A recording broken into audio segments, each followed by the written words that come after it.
నమస్తే, welcome to Abhinav Bharat.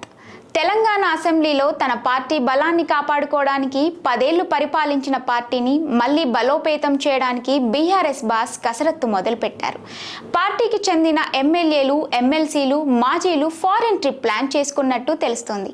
వచ్చే వారం నుంచి వీరంతా టీంల వారీగా విదేశాలకు పయనం కానున్నట్టు సమాచారం. అసలు ఈ టూర్ వెనుకున్న ప్లాన్ ఏంటి? అధికారంలో ఉన్నప్పుడు లేని విదేశీ యాత్రలు ఇప్పుడు ఎందుకు చేస్తున్నారు? ఇది మామూలు టూరేనా? బలహీనపడుతున్న పార్టీని కాపాడుకునే వ్యూహమా? అదే నిజమైతే ఇక్కడే మీటింగ్ పెట్టుకోవచ్చు కదా, దానికోసం ఫారిన్ టూర్ ఎందుకు అనే చర్చ రాజకీయ వర్గాల్లో నడుస్తోంది.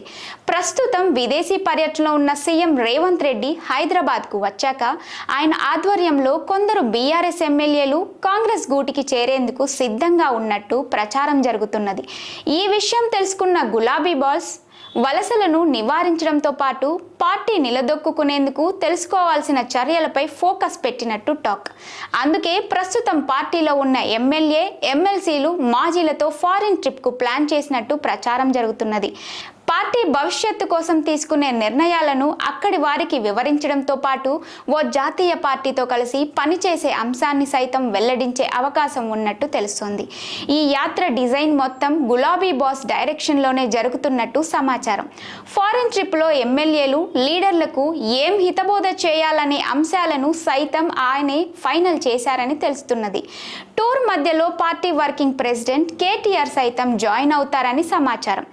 అక్కడే ఆయన పార్టీ భవిష్యత్తు కోసం గులాబీ బాస్ తీసుకునే నిర్ణయాలను వివరించడంతో పాటు వలసల నివారణ కోసం అమలు చేసే వ్యూహాన్ని సైతం వెల్లడించే ఛాన్స్ ఉన్నట్టు తెలుస్తుంది. ఈ నెల 11 నుంచి దాదాపు 10 రోజుల పాటు బీఆర్ఎస్ ఎమ్మెల్యేలు, ఎమ్మెల్సీలు, సీనియర్ లీడర్లు విదేశీ యాత్ర చేయనున్నారు. అయితే అందరూ ఒకేసారి వెళ్లకుండా 5 లేదా 6 మందితో ఒక్కో టీంను ఏర్పాటు చేశారు. ఒక టీం తర్వాత మరో టీం ఇక్కడి నుంచి బయలుదేరుతుందని, ముందుగా చైనా, అక్కడి నుంచి రష్యా, చివరికి యూకేకి రీచ్ అయ్యేలా షెడ్యూల్ సిద్ధం చేసినట్టు సమాచారం. పార్టీ లీడర్లతో ఇక్కడే సమావేశాలు నిర్వహిస్తే మీటింగ్లో చర్చించే అంశాలు బయటకు లీక్ అవుతాయనే భయం బీఆర్ఎస్ లీడర్లను వెంటాడుతున్నది. అందుకే ఫారిన్ ట్రిప్ ప్లాన్ చేశారని టాక్. విదేశాల్లో జరిగే సమావేశం వివరాలు బయటకు లీక్ అవ్వకుండా అందరూ రహస్యంగా ఉంచుతారనే నమ్మకం పార్టీ నేతలకు సైతం లేదు.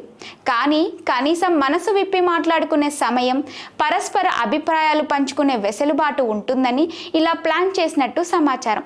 ఇంతకాలం పార్టీ ఒక్కో ఎమ్మెల్యేకు ఏం చేసింది, ఏ పదవులు కట్టబెట్టింది, ఇప్పుడు పార్టీ మనుగడ కోసం వాళ్ళంతా ఏం చేయాలి అనే అంశాలపై స్వేచ్ఛగా మాట్లాడుకునే పరిస్థితులు ఉంటాయని పార్టీ అధినాయకత్వం భావిస్తోందట.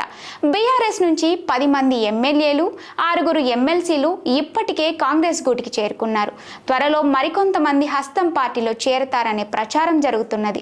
ఇలాంటి సమయంలో ఎంతమంది ఎమ్మెల్యేలు, ఎమ్మెల్సీలు విదేశీ పర్యటనకు హాజరవుతారనేది ఆసక్తిగా మారింది. ఒకవేళ వెళ్ళినా వారిలో ఎంతమంది బీఆర్ఎస్లో కొనసాగుతారనే అనుమానాలు కూడా లేకపోలేదు. ఇప్పటికే పార్టీ ఎమ్మెల్యేలు, ఎమ్మెల్సీలు, మాజీలకు ఫారిన్ టూర్ ఆహ్వానం అందగా ఈ టూర్ ఖర్చు మొత్తాన్ని ఓ మాజీ మంత్రి భరిస్తున్నట్టు టాక్. ఫ్లైట్ ఛార్జీలు, హోటల్స్లో బుకింగ్ను సదరు మాజీ మంత్రి స్వయంగా పర్యవేక్షిస్తున్నట్లు తెలుస్తోంది. మొత్తానికి ఈ క్లిష్ట పరిస్థితుల్లో కొత్త క్యాంప్ ఎంత మేరకు వర్కౌట్ అవుతుందో చూడాలి. నాయకులారా, మీ పనితనం మీ అధినాయకులకు తెలియజేయాలనుకుంటున్నారు. ప్రజలారా, మీ సమస్యలను మీ నాయకులకు తెలియజేయాలనుకుంటున్నారు. ప్రజా సమస్యల పరిష్కార వేదిక మీ అభినవ్ భారత్.